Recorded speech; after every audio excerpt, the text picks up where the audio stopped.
Welcome my online classes. ਦੋਸਤੋ, ਅੱਜ ਅਸੀਂ ਭਾਰਤ ਵਿੱਚ ਯੂਰਪੀਅਨ ਕੰਪਨੀਆਂ ਦਾ ਰਾਜ ਅਤੇ ਆਗਮਨ ਭਾਵ ਅੱਜ ਅਸੀਂ ਅਧੀਨਕ ਭਾਰਤ ਪੜ੍ਹਦੇ ਹਾਂ ਅਤੇ ਅਧੀਨਕ ਭਾਰਤ ਦਾ ਸਭ ਤੋਂ ਮਹੱਤਵਪੂਰਨ ਟੌਪਿਕ ਭਾਰਤ ਵਿੱਚ ਯੂਰਪੀਅਨ ਕੰਪਨੀਆਂ। ਅੱਜ ਅਸੀਂ ਭਾਰਤ ਵਿੱਚ ਵੱਖ-ਵੱਖ ਯੂਰਪੀਅਨ ਕੰਪਨੀਆਂ ਬਾਰੇ ਗੱਲ ਕਰਾਂਗੇ ਕਿ ਕਦੋਂ ਆਈਆਂ, ਕਿੱਥੇ ਕਿੱਥੇ ਇਹਨਾਂ ਨੇ ਆਪਣੀਆਂ ਬਸਤੀਆਂ ਬਣਾਈਆਂ ਅਤੇ ਕਦੋਂ ਤੱਕ ਰਾਜ ਕੀਤਾ।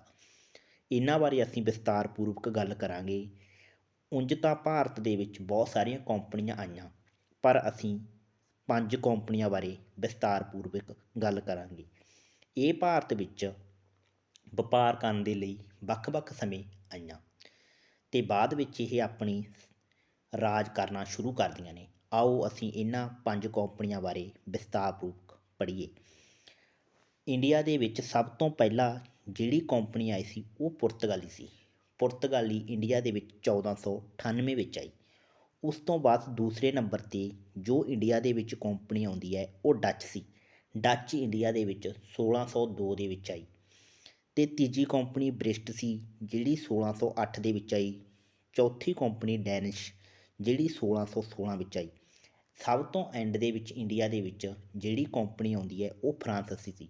ਫਰਾਂਸੀਸੀ ਇੰਡੀਆ ਦੇ ਵਿੱਚ 1664 ਵਿੱਚ ਆਏ ਸੀ। ਫਰਾਂਸੀਸੀ ਇੰਡੀਆ ਦੇ ਵਿੱਚ ਸਭ ਤੋਂ ਬਾਅਦ ਆਏ ਸੀ ਅਤੇ ਸਭ ਤੋਂ ਪਹਿਲਾਂ ਇਹਨਾਂ ਦਾ ਰਾਜ ਇੰਡੀਆ ਦੇ ਵਿੱਚ ਖਤਮ ਹੋ ਗਿਆ ਸੀ, ਭਾਵ ਇੰਡੀਆ ਤੋਂ ਚਲੇ ਗਏ ਸੀ। ਆਓ ਹੁਣ ਅਸੀਂ ਇਹਨਾਂ ਕੰਪਨੀਆਂ ਬਾਰੇ ਵਿਸਤਾਰਪੂਰਵਕ ਪੜ੍ਹਦੇ ਹਾਂ। ਸਭ ਤੋਂ ਪਹਿਲਾਂ ਅਸੀਂ ਗੱਲ ਕਰਦੇ ਹਾਂ ਪੁਰਤਗਾਲੀ ਦੀ। ਜਿਹੜੀ ਪੁਰਤਗਾਲੀ ਸੀ ਇੰਡੀਆ ਦੇ ਵਿੱਚ ਸਭ ਤੋਂ ਪਹਿਲਾਂ ਆਈ। ਜਦੋਂ ਇੰਡੀਆ ਦੇ ਵਿੱਚ ਪੁਰਤਗਾਲੀ ਆਉਂਦੇ ਨੇ ਉਦੋਂ ਪੁਰਤਗਾਲ ਦੇ ਵਿੱਚ ਰਾਜਾ ਸ੍ਰੀ ਪ੍ਰਿੰਸ ਹੈਨਰੀ ਦਾ ਰਾਜ ਸੀ। ਅਤੇ ਸਭ ਤੋਂ ਪਹਿਲਾਂ ਜਿਹੜਾ ਪੁਰਤਗਾਲੀ ਇੰਡੀਆ ਦੇ ਵਿੱਚ ਆਇਆ ਦੋਸਤੋ ਉਹ ਵਾਸਕੋ ਡੀ ਗਾਮਾ ਸੀ। 27 ਮਈ 1498 ਨੂੰ ਵਾਸਕੋ ਡੀ ਗਾਮਾ ਇੰਡੀਆ ਵਿੱਚ ਆਇਆ। ਉਹ ਕਿੱਥੇ ਆਇਆ ਉਹ ਅਸੀਂ ਪੜ੍ਹਦੇ ਹਾਂ ਦੋਸਤੋ। ਸਥਾਨ ਸੀ ਕੇਰਲਾ, ਕਾਲੀਘਾਟ ਕੇਰਲਾ ਵਿਖੇ ਆਇਆ ਸੀ 17 ਮਈ 1498 ਦੇ ਵਿੱਚ ਅਤੇ ਇਸਨੇ ਸਮੁੰਦਰੀ ਰਸਤੇ ਦੀ ਖੋਜ ਕਰੀ ਸੀ। ਪੁਰਤਗਾਲੀਆਂ ਨੇ ਆਪਣੀ ਪਹਿਲੀ ਫੈਕਟਰੀ 1503 ਵਿੱਚ ਕੋਚੀਨ ਦੇ ਵਿੱਚ ਲਾਈ ਸੀ। ਸਾਨੂੰ ਐਗਜ਼ਾਮ ਦੇ ਵਿੱਚ ਪੁੱਛਿਆ ਜਾ ਸਕਦਾ ਹੈ ਵੀ ਜਦੋਂ ਵਾਸਕੋ ਡੀ ਗਾਮਾ ਇੰਡੀਆ ਦੇ ਵਿੱਚ ਆਇਆ ਉਦੋਂ ਇੰਡੀਆ ਦੇ ਵਿੱਚ ਕੇਰਲਾ ਦੇ ਵਿੱਚ ਜਿੱਥੇ ਕਾਲੀਘਾਟ ਵਿਖੇ ਪਹੁੰਚੇ ਸੀ ਉਦੋਂ ਕਿਸ ਦਾ ਰਾਜ ਸੀ। ਉੱਥੋਂ ਦੋਸਤੋ ਯਮਰੀਨੀਅਨ ਦਾ ਰਾਜ ਸੀਗਾ। ਇੱਕ ਰਾਜਾ ਸੀ ਜੈਮਰੌਨ ਜਾਂ ਯਮਰੀਨੀਅਨ ਰਾਜਾ ਰਾਜ ਕਰਦਾ ਸੀਗਾ। ਸਭ ਤੋਂ ਪਹਿਲਾਂ ਇਹਨਾਂ ਨੇ ਫੈਕਟਰੀ ਕੋਚੀਨ ਦੇ ਵਿੱਚ ਲਾਈ ਸੀ 1503 ਦੇ ਵਿੱਚ। ਕਿਹਾ ਜਾਂਦਾ ਹੈ ਕਿ ਵਾਸਕੋ ਡੀ ਗਾਮਾ ਇੰਡੀਆ ਦੇ ਵਿੱਚ ਜਦੋਂ ਆਇਆ ਕਹਿੰਦੇ ਇੰਡੀਆ ਤੋਂ ਇਹ ਬਹੁਤ ਸਾਰੇ ਮਸਾਲੇ ਆਪਣੇ ਪੁਰਤਗਾਲ ਵਿੱਚ ਲੈ ਗਿਆ ਸੀ। ਉੱਥੇ ਜਾ ਕੇ ਇਹਨੇ ਵੇਚੇ ਸੀ। ਕਹਿੰਦੇ ਇਹਨੂੰ 10 ਗੁਣਾ ਮੁਨਾਫਾ ਹੋਇਆ ਸੀ। ਤਾਂ ਕਰਕੇ ਪੁਰਤਗਾਲੀਆਂ ਦੇ ਹੋਰ ਵਾਇਸਰਾਏ ਇੰਡੀਆ ਵਿੱਚ ਆਏ। ਜਿਹੜਾ ਵਾਸਕੋ ਡੀ ਗਾਮਾ ਸੀ ਉਹ ਕੋਈ ਗਵਰਨਰ, ਕੋਈ ਵਾਇਸਰਾਏ ਨਹੀਂ ਸੀ। ਉਹ ਇੱਕ ਆਪਾਂ ਕਹਿ ਸਕਦੇ ਹਾਂ ਰਾਜਦੂਤ ਦੇ ਤੌਰ 'ਤੇ ਇੰਡੀਆ ਦੇ ਵਿੱਚ ਆਇਆ ਸੀ। ਪਹਿਲਾ ਜਿਹੜਾ ਗਵਰਨਰ ਜਨਰਲ ਸੀ ਪੁਰਤਗਾਲੀਆਂ ਦਾ ਜਾਂ ਵਾਇਸਰਾਏ ਉਹ ਸੀ ਅਲਮੀਡਾ, ਫਰਾਂਸਕੋ ਡੀ ਅਲਮੀਡਾ, ਜਿਹਨੇ ਇੰਡੀਆ ਦੇ ਵਿੱਚ 1509 ਤੋਂ ਲੈ ਕੇ 10 ਤੱਕ ਰਾਜ ਕੀਤਾ ਸੀ। ਜਿਹੜਾ ਅਲਮੀਡਾ ਸੀ ਦੋਸਤੋ ਇਹ ਪਾਲਿਸੀ ਆਫ ਬਲੂ ਵਾਟਰ ਦੇ ਨਾਮ ਨਾਲ ਜਾਣਿਆ ਜਾਂਦਾ ਹੈ। ਸਾਨੂੰ ਐਗਜ਼ਾਮ ਦੇ ਵਿੱਚ ਪੁੱਛਿਆ ਜਾਂਦਾ ਹੈ ਕਿ ਪਾਲਿਸੀ ਆਫ ਬਲੂ ਵਾਟਰ ਕਿਸ ਦੀ ਸੀ। ਉਹ ਅਲਮੀਡਾ ਦੀ ਸੀ। ਪਾਲਿਸੀ ਆਫ ਬਲੂ ਵਾਟਰ ਦੋਸਤੋ ਕੀ ਸੀ।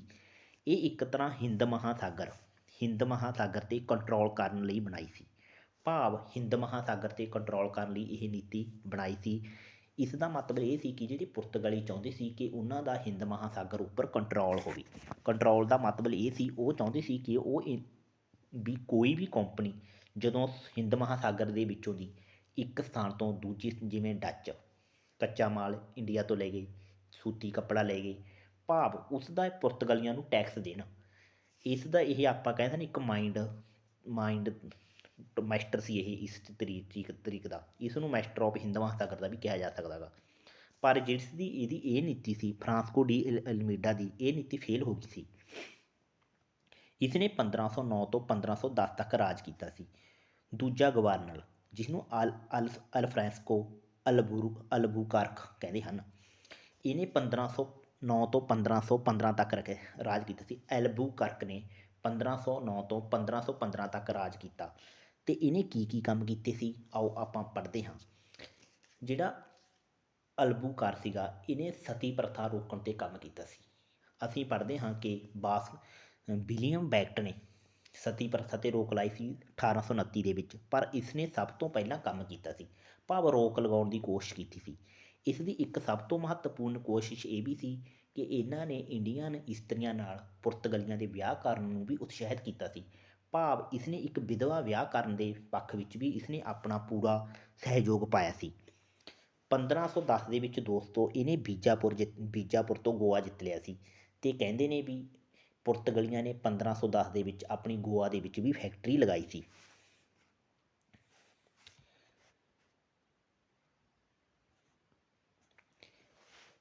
ਇਸਨੇ ਗੋਆ ਨੂੰ ਵੀ ਰਾਜਧਾਨੀ ਬਣਾਇਆ ਸੀ ਕੋਚੀਨ ਦੀ ਥਾਂ 'ਤੇ। ਹੋਰ ਜਾਣਕਾਰੀ ਪੁਰਤਗਾਲੀਆਂ ਬਾਰੇ ਪੜ੍ਹਦੇ ਹਾਂ ਆਪਾਂ। 1661 ਵਿੱਚ ਪੁਰਤਗਾਲੀਆਂ ਨੂੰ ਬੰਬੇ, ਜਿਹੜਾ ਦੋਸਤੋ ਬੰਬੇ ਸੀ ਨਾ, ਪੁਰਤਗਾਲੀਆਂ ਨੇ 1661 ਦੇ ਵਿੱਚ ਦਾਜ ਦੇ ਵਿੱਚ ਦਿੱਤਾ ਸੀ ਬ੍ਰਿਸਟ ਨੂੰ। ਕਿਉਂ ਦਿੱਤਾ ਸੀ? ਕਿਉਂਕਿ ਚਾਰਲਸ ਜਿਹੜਾ ਸੈਕੰਡ ਸੀ, ਉਸ ਦੀ ਮੈਰਿਜ ਪੁਰਤਗਾਲੀ ਰਾਜਕੁਮਾਰੀ ਕੈਥਰੀਨ ਦੇ ਨਾਲ ਹੋਈ ਸੀ, ਤਾਂ ਕਰਕੇ ਪੁਰਤਗਾਲੀਆਂ ਨੇ ਬੰਬੇ ਇੱਕ ਤਰ੍ਹਾਂ ਦਾਜ ਦੇ ਵਿੱਚ ਦਿੱਤਾ ਸੀ 1661 ਦੇ ਵਿੱਚ।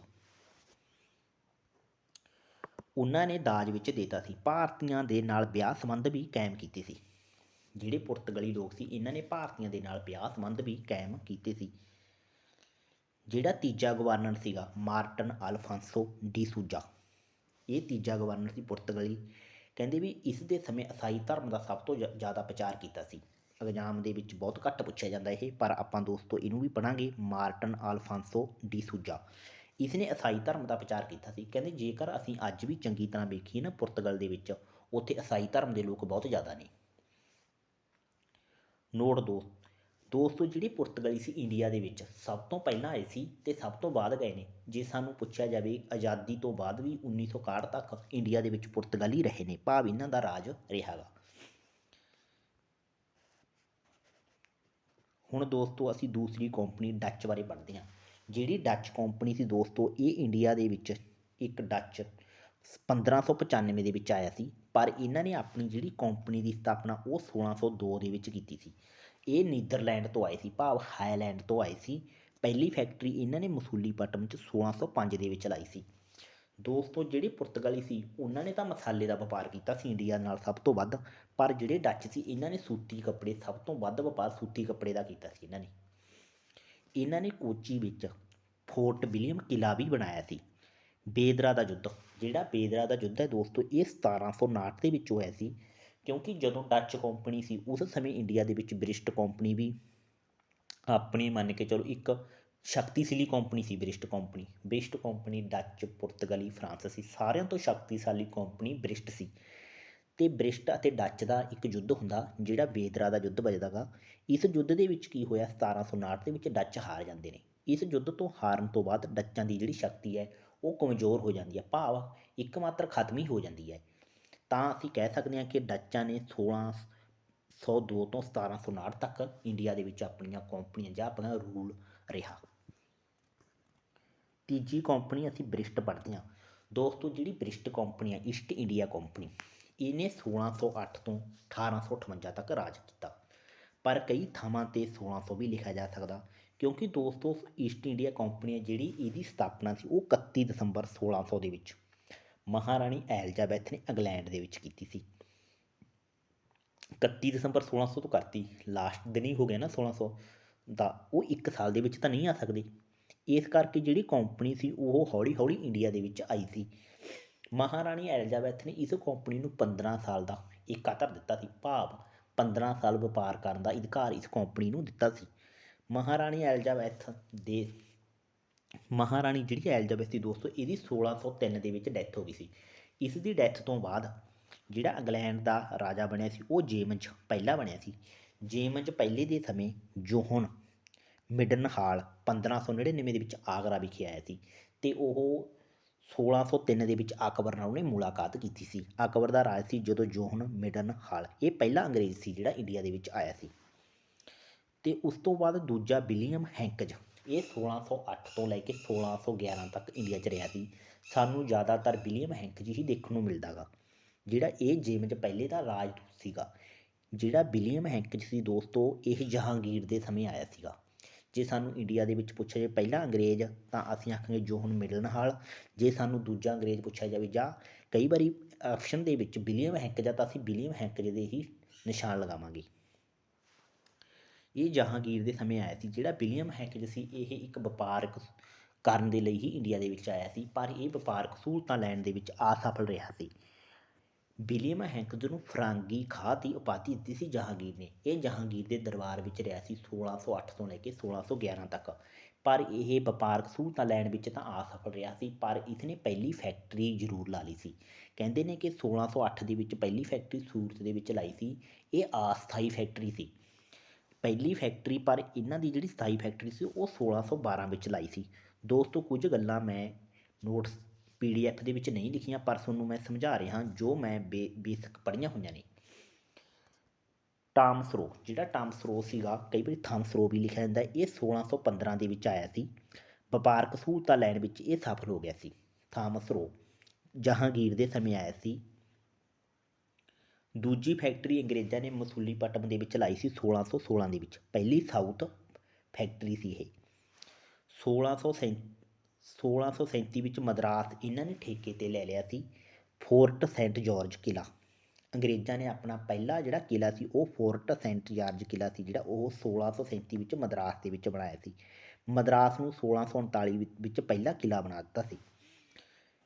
ਬੰਬੇ, ਜਿਹੜਾ ਬੰਬੇ ਸੀ ਦੋਸਤੋ, ਅਸੀਂ ਪਹਿਲਾਂ ਪੜ੍ਹਿਆ ਕਿ ਪੁਰਤਗਾਲੀਆਂ ਨੇ ਬੰਬੇ ਸੀ ਜਿਹੜਾ ਅੰਗਰੇਜ਼ਾਂ ਨੂੰ ਦਿੱਤਾ ਸੀ 1661 ਦੇ ਵਿੱਚ। ਚਾਰਲਸ ਦੂਜੇ ਦੀ ਮੈਰਿਜ ਦੇ ਦਾਜ ਦੇ ਵਿੱਚ ਦਿੱਤਾ ਸੀ। ਰਾਣੀ ਕੈਥਰੀਨ ਦਾ ਵਿਆਹ ਸੀ ਚਾਰਲਸ ਦੂਜੇ ਨਾਲ, ਅਤੇ ਇੱਥੇ ਇਹਨਾਂ ਨੇ ਬੰਬੇ ਫੋਰਟ ਜਿਹੜਾ ਬਣਾਇਆ ਸੀ 1668 ਦੇ ਵਿੱਚ ਬਣਾਇਆ ਸੀ। ਕਲਕੱਤਾ, ਔਰੰਗਜ਼ੇਬ ਤੋਂ ਫੈਕਟਰੀ ਲਗਾਉਣ ਦੀ ਪਰਮਿਸ਼ਨ ਮਿਲੀ ਸੀ ਕਲਕੱਤਾ ਤੋਂ। ਉਦੋਂ ਦੋਸਤੋ ਕਲਕੱਤਾ ਨਹੀਂ ਸੀ ਬਣਿਆ, ਕਲਕੱਤਾ ਦਾ ਰਾਜ ਉਦੋਂ ਕਲਕੱਤਾ ਨਹੀਂ ਸੀ। ਕਲਕੱਤਾ ਜਿਹੜਾ 3 ਸ਼ਹਿਰਾਂ ਤੋਂ ਮਿਲ ਕੇ ਬਣਿਆ, ਸਤਨਾਗੋਤੀ, ਗੋਬਿੰਦਪੁਰਾ ਅਤੇ ਕਾਲੀਕਤਾ। ਇਹਨਾਂ ਤੋਂ ਤਿੰਨਾਂ ਤੋਂ ਮਿਲ ਕੇ ਕਲਕੱਤਾ ਬਣਿਆ ਗਾ। 1696 ਦੇ ਵਿੱਚ ਕਲਕੱਤਾ ਵਿੱਚ ਫੋਰਟ ਬਣਾਇਆ ਗਿਆ ਸੀ। ਈਸਟ ਇੰਡੀਆ ਕੰਪਨੀ ਨੇ 1608 ਤੋਂ ਲੈ ਕੇ 1857 ਤੱਕ ਰਾਜ ਕੀਤਾ, ਕਿਉਂਕਿ ਦੋਸਤੋ 1856 ਤੋਂ ਬਾਅਦ ਬ੍ਰਿਸ਼ਟ ਰਾਜ ਕੰਪਨੀ ਸੀ ਜਿਹੜਾ ਉਹਦਾ ਸ਼ਾਸਨ ਖਤਮ ਹੋ ਗਿਆ ਸੀ। ਕਿਉਂਕਿ 1857 ਦੇ ਵਿਰੋਧ ਤੋਂ ਬਾਅਦ ਦੋਸਤੋ ਬਹੁਤ ਵੱਡੇ ਚੇਂਜ ਆਏ ਸੀਗੇ। ਬ੍ਰਿਸ਼ਟ ਕੰਪਨੀ ਦਾ ਰਾਜ ਖਤਮ ਹੋ ਗਿਆ ਸੀ। ਬੋਰਡ ਆਫ ਕੰਟਰੋਲ ਅਤੇ ਬੋਰਡ ਆਫ ਡਾਇਰੈਕਟਰੀ ਖਤਮ ਹੋ ਗਈ ਸੀ, ਅਤੇ ਜਿਹੜਾ ਬ੍ਰਿਸ਼ਟ ਇੰਡੀਆ ਦੇ ਉੱਤੇ ਸਿੱਧਾ ਰਾਜ ਸੀ ਉਹ ਮੰਨ ਕੇ ਚਲੋ ਇੰਗਲੈਂਡ ਦਾ ਸਿੱਧਾ ਰਾਜ ਹੋ ਗਿਆ ਸੀਗਾ। ਭਾਵ ਸੈਕਟਰੀ ਆਫ ਸਟੇਟ ਦੀ ਸਥਾਪਨਾ ਹੋ ਗਈ ਸੀ, ਜਿਸ ਦੇ 15 member C.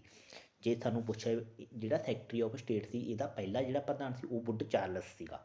Border of control ਦਾ ਇਹ ਲਾਸਟ ਪ੍ਰਧਾਨ ਸੀਗਾ। ਇਸ ਤਰ੍ਹਾਂ ਸਾਨੂੰ ਐਗਜ਼ਾਮ ਦੇ ਵਿੱਚ 1857 ਤੱਕ ਰਾਜ ਕੀਤਾ ਸੀ। ਉਹ ਈਸਟ ਇੰਡੀ ਜੇ ਬ੍ਰਿਸ਼ਟ ਗੌਰਮੈਂਟ ਦਾ ਰਾਜ ਤਾਂ 1947 ਤੱਕ ਸੀ। ਲਗਭਗ 200 ਸਾਲ ਤੱਕ ਸਾਡੇ ਇੰਡੀਆ ਉੱਤੇ ਬ੍ਰਿਸ਼ਟ ਨੇ ਰਾਜ ਕੀਤਾ ਗਾ। ਹੁਣ ਦੋਸਤੋ ਅਸੀਂ ਡੈਨਿਸ਼ ਕੰਪਨੀ ਪੜ੍ਹਦੇ ਹਾਂ। ਜਿਹੜੀ ਡੈਨਿਸ਼ ਕੰਪਨੀ ਸੀ ਇਹ 1616 ਵਿੱਚ ਆਈ ਸੀ। ਇਹਨਾਂ ਨੇ ਪਹਿਲੀ ਫੈਕਟਰੀ ਸਹਿਰਨਪੁਰ ਬੰਗਾਲ ਦੇ ਵਿੱਚ ਲਗਾਈ ਸੀ। 1854 ਦੇ ਵਿੱਚ ਕੰਪਨੀ ਨੇ ਆਪਣਾ ਜਿਹੜਾ ਵਪਾਰ ਸੀ ਬ੍ਰਿਸ਼ਟ ਕੰਪਨੀ ਨੂੰ ਵੇਚ ਦਿੱਤਾ ਸੀ। ਕਹਿਣ ਦਾ ਭਾਵ ਹੈ ਜਿਹੜੀ ਡੈਨਿਸ਼ ਕੰਪਨੀ ਆ, ਇਹਨੇ ਜਿੰਨੀਆਂ ਵੀ ਕੰਪਨੀਆਂ ਮੰਨ ਕੇ ਚਲੋ ਜਿੱਥੇ ਜਿੱਥੇ ਲਗਾਈਆਂ ਸੀ, ਉਹ ਸਾਰਾ ਵਪਾਰ ਇਹਨਾਂ ਨੇ ਵੇਚ ਦਿੱਤਾ ਸੀ ਬ੍ਰਿਸ਼ਟ ਸਰਕਾਰ ਨੂੰ, ਤਾਂ ਉਹਨਾਂ ਉੱਤੇ ਬ੍ਰਿਸ਼ਟ ਸਰਕਾਰ ਦਾ ਅਧਿਕਾਰ ਹੋ ਗਿਆ ਸੀ 1664 ਤੋਂ 1760 ਤੱਕ। ਸਭ ਤੋਂ ਬਾਅਦ ਆਉਣ ਵਾਲੀ ਕੰਪਨੀ ਫਰਾਂਸੀਸੀ ਸੀ। ਜੇ ਸਾਨੂੰ ਪੁੱਛਿਆ ਜਾਵੇ ਕਿ ਸਭ ਤੋਂ ਲਾਸਟ ਦੇ ਵਿੱਚ ਕਿਹੜੀ ਕੰਪਨੀ ਆਈ ਆ, ਉਹ ਫਰਾਂਸੀਸੀ ਸੀ, ਜਿਹੜੇ 1664 ਤੋਂ ਲੈ ਕੇ 1760 ਤੱਕ ਰਾਜ ਕੀਤਾ ਸੀ। ਸਭ ਤੋਂ ਬਾਅਦ ਆਉਣ ਵਾਲੀ ਆਪਾਂ ਕਹਿ ਸਕਦੇ ਕੰਪਨੀ ਸੀ ਜਿਹੜੀ ਉਹ ਫਰਾਂਸੀਸੀ ਸੀ। ਸਭ ਤੋਂ ਬਾਅਦ ਵਿੱਚ ਆਉਣ ਵਾਲੀ ਕੰਪਨੀ ਸੀ, ਇਹਨਾਂ ਨੇ ਆਪਣੀ ਪਹਿਲੀ ਫੈਕਟਰੀ 1668 ਦੇ ਵਿੱਚ ਸੂਰਤ 'ਚ ਲਾਈ ਸੀ। ਇਹ 1664 'ਚ ਆਈ ਸੀ, ਅਤੇ 1669 ਵਿੱਚ ਇਹਨਾਂ ਨੇ ਆਪਣੀ ਫੈਕਟਰੀ ਮਸੂਲੀਪਟਨਮ ਦੇ ਵਿੱਚ ਲਗਾਈ ਸੀ। ਪਾਂਡਾਚੇਰੀਆ ਦੀ ਸਥਾਪਨਾ ਇਹਨਾਂ ਨੇ ਕੀਤੀ ਸੀ, ਅਤੇ ਇਹਨੂੰ ਆਪਣੀ ਰਾਜਧਾਨੀ ਵੀ ਬਣਾਇਆ ਸੀ।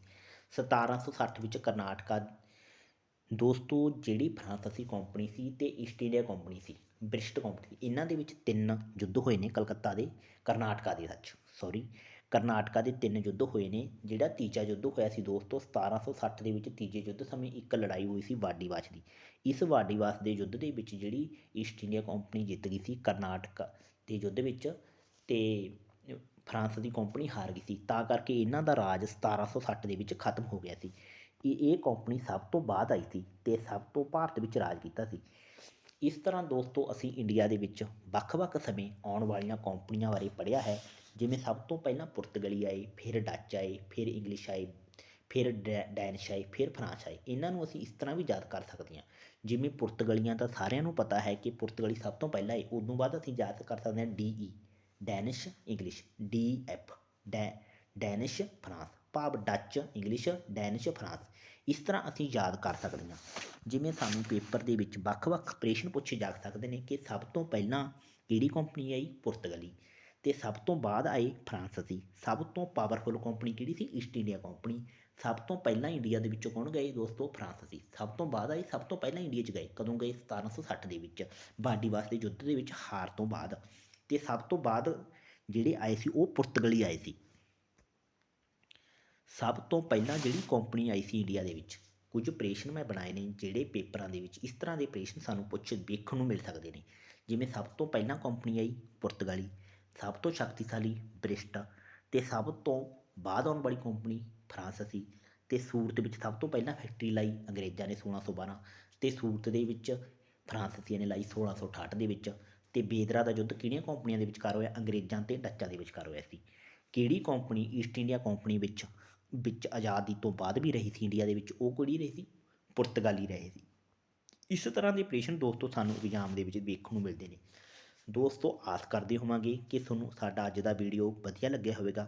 ਹਰ ਰੋਜ਼ ਇਸ ਤਰ੍ਹਾਂ ਦੀ ਇੱਕ ਵੀਡੀਓ ਇੱਕ ਟੌਪਿਕ ਦੇ ਨਾਲ ਲੈ ਕੇ ਆਇਆ ਕਰਾਂਗੇ। ਕੱਲ੍ਹ ਨੂੰ ਇਸ ਟੌਪਿਕ ਦੇ ਨਾਲ ਜਿਹੜੇ ਪੇਪਰ ਦੇ ਵਿੱਚ ਜਿਸ ਤਰ੍ਹਾਂ ਦੇ ਪ੍ਰਸ਼ਨ ਇਸ ਟੌਪਿਕ ਤੋਂ ਬਣਨਗੇ ਉਹ ਸਾਰੇ ਪ੍ਰਸ਼ਨ ਇਸ ਦੇ ਰਿਲੇਟਡ ਹੀ ਕੱਲ੍ਹ ਨੂੰ ਆਪਣੀ ਕੱਲ੍ਹ ਵਾਲੀ ਵੀਡੀਓ ਵਿੱਚ ਹੋਣਗੇ। ਸ਼ੇਅਰ ਕਰਨਾ ਦੋਸਤੋ, ਲਾਈਕ ਅਤੇ ਕਮੈਂਟ ਜ਼ਰੂਰ ਕਰਨਾ।